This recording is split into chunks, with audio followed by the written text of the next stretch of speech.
আসসালামু আলাইকুম। সবাই কেমন আছেন? আশা করছি সবাই ভালো আছেন। যে যেখান থেকে দেখছেন আলহামদুলিল্লাহ আমিও ভালো আছি।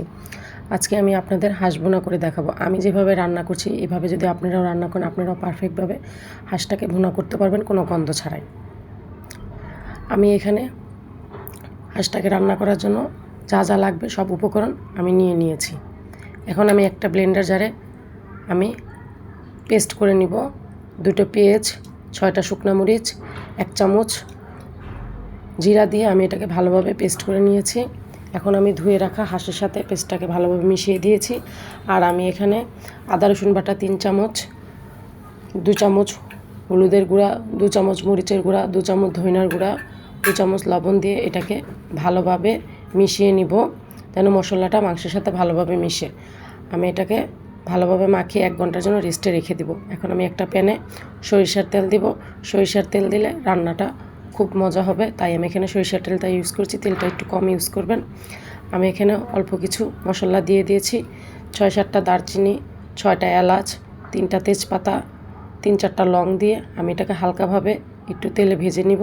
তেলে ভেজে নিয়ে এখানে আমি 1 কাপ পরিমাণ পেঁয়াজ দিয়ে দিব। পেঁয়াজটাকে আমি ভালোভাবে ভেজে নিব যতক্ষণ পর্যন্ত লাল না হবে। আমি এটাকে তেলে ভেজে নিব।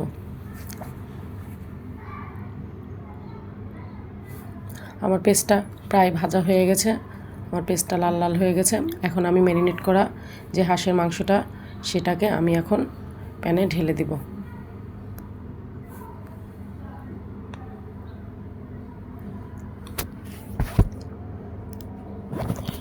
আমি মাংসটাকে ভালোভাবে মিশিয়ে নেব। না মিশা পর্যন্ত আমি এটাকে ভালোভাবে নাড়াচাড়া দেব। মিশিয়ে এটাকে আমি এখন সিদ্ধ হওয়ার জন্য ঢেকে দেব। 30 মিনিট পর্যন্ত আমি এটাকে কষিয়ে নেব। আমি 30 মিনিটে 2-3 বার নাড়াচাড়া দিয়ে আমি এটাকে ভালোভাবে কষিয়ে নিয়েছি। আমার মাংসটা পারফেক্টভাবে কষানো হয়ে গেছে। আমার তেল উপরে এসে পড়েছে, মশলাটা নিচে চলে গেছে। আপনারা কখন বুঝবেন আপনাদের মাংস কষানো হয়ে গেছে? যখন দেখবেন মশলাটা নিচে চলে গেছে আর তেলটা উপরে ভেসে এসেছে তখনই বুঝবেন আপনাদের কষানোটা হয়ে গেছে। আমার মাংসটাও কষানো হয়ে গেছে। আমি এখন এখানে 3 কাপ পরিমাণ গরম পানি ইউজ করব। আপনারা অবশ্যই গরম পানিটা ব্যবহার করবেন। গরম পানিটা ব্যবহার করলে মাংসর যে অতিরিক্ত যে গন্ধটা আছে সেই গন্ধটা আর থাকবে না। মাংসটা খুব সুন্দরভাবে সফট হবে। তাই আমি এখানে গরম পানি ইউজ করেছি। আপনারা অবশ্যই চেষ্টা করবেন এখানে গরম পানিটা ব্যবহার করার জন্য। আমি এখানে পরিমাণ মতো গরম পানিটা দিয়ে দিয়েছি যেন আমার মাংসটা ভালোভাবে সিদ্ধ হয়ে যায়। হাঁস এমনিতেও একটু সিদ্ধ হতে সময় লাগে, তাই আমি এখানে সিদ্ধ হওয়ার জন্য মিডিয়াম লো আছে আমি এটাকে আস্তে আস্তে জাল করে নিব। আমি এখন এটাকে ঢেকে দিব। আমি এখন আবার একটা ঢাকনাটা উঠিয়ে আমি এখানে 4-5টা কাঁচামরিচ দিয়ে দিব। একটু সুন্দর গ্রানের জন্য আমি এখানে 4-5টা কাঁচামরিচ দিয়ে দিব।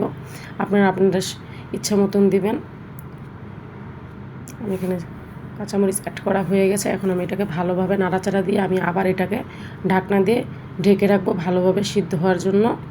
এটাকে মিডিয়াম লো আছে সুন্দর করে আস্তে আস্তে সিদ্ধ করুন। আস্তে আস্তে সিদ্ধ করলে এটার ঘ্রাণ, স্বাদ সব কিছুই বজায় থাকবে।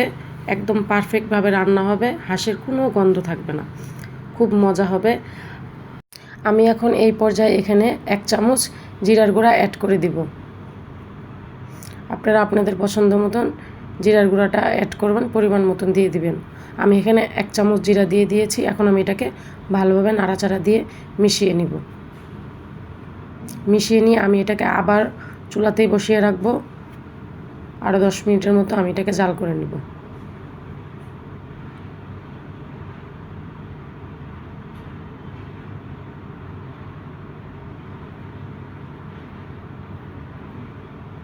আমার মাংসটা এখন প্রায় হয়ে গেছে। আমি এখন এই পর্যায়ে চুলার জালটা অফ করে আমি চুলাতেই 5 মিনিটের মতন বসিয়ে রাখবো। রান্নাটা হয়ে গেছে। আমি এখন এটাকে সার্ভিং বলে এটাকে আমি সার্ভ করব। আমার রান্নাটা দেখতেও যতটা মজা হয়েছে খেতেও আলহামদুলিল্লাহ অনেক মজা হয়েছে। আমি যেভাবে রান্না করেছি আমার রেসিপিটা ফলো করে যদি আপনারাও রান্না করেন আপনাদের হাঁস রান্নাটা হবে একদম পারফেক্ট। সবাই খেয়ে খুব প্রশংসা করবে। আমার ভিডিওটি যদি আপনাদের ভালো লেগে থাকে তবে প্লিজ আমাকে লাইক, কমেন্ট, শেয়ার করে আমার পাশে থাকবেন। আমার ভিডিওটিতে গিয়ে আমার চ্যানেলটিকে সাবস্ক্রাইব করে দিবেন। সবাই আমার জন্য দোয়া করবেন আমি যেন নতুন নতুন ভিডিও বানাতে পারি। আসসালামু আলাইকুম।